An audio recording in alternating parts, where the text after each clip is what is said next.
la solidité financière du sanctuaire et sur donc l'avenir du sanctuaire. Je n'ai pas d'inquiétude sur cela. Je remercie la très grande générosité de nos donateurs qui sont fidèles, mais je leur dis aussi que ce n'est que grâce à eux que nous avons pu vivre cela. Et si nous avons réussi à limiter nos pertes, c'est grâce à la générosité, puisque l'économie du sanctuaire repose uniquement sur les dons. Et donc, je remercie tous ceux qui sont vraiment amoureux du sanctuaire de Lourdes et qui participent de son rayonnement, de sa vie, et qui lui permettent ainsi de poursuivre la mission que l'Église lui a confiée. Nous souhaitons toujours pouvoir investir.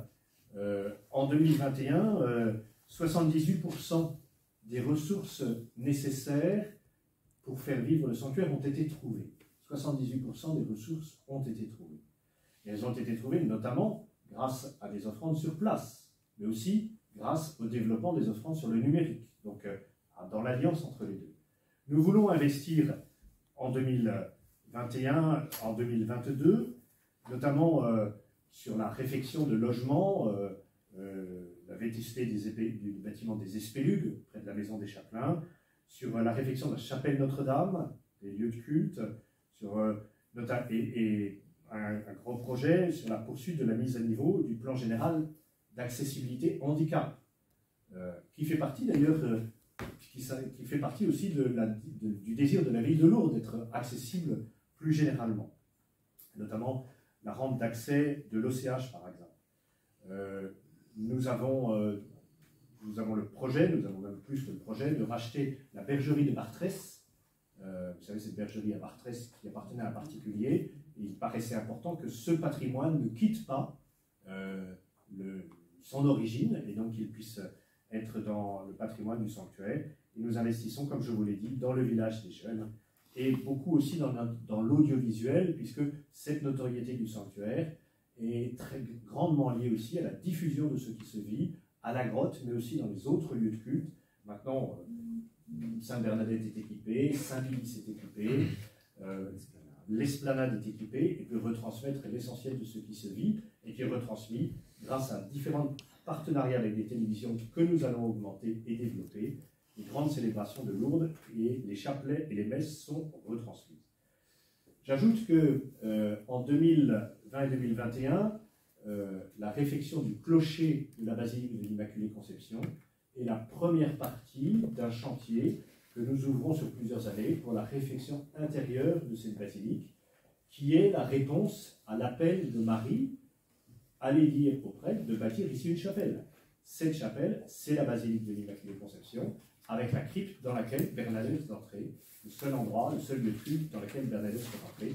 Et nous avons un vaste projet de réfection de cette crypte, dont les ex-voto tombent, qu'il faut pouvoir permettre une accessibilité aux personnes à mobilité réduite, où il faut aplanir les différents niveaux du sol, il faut permettre que les gestions des flux soient plus faciles. Donc nous avons un grand plan là-dessus. Donc pour terminer, je vous rappelle quelques événements de la saison à venir qui sont importants. Nous aurons le 11 juillet le grand concert donné par Riccardo Muti dans le cadre de l'offrande musicale. Vous savez que Riccardo Muti est un de ces très grands chefs d'orchestre de niveau mondial qui a désiré donner un concert dans le cadre du sanctuaire en raison de son attachement personnel pour les personnes malades et handicapées. Et donc nous sommes très heureux de pouvoir l'accueillir. Nous travaillons avec ses équipes pour voir la manière dont nous pouvons accueillir ce concert qui sera un très beau concert. Le 16 juillet, comme je vous l'ai dit, il y aura la 3e édition du pèlerinage mondial digital Lourdes United.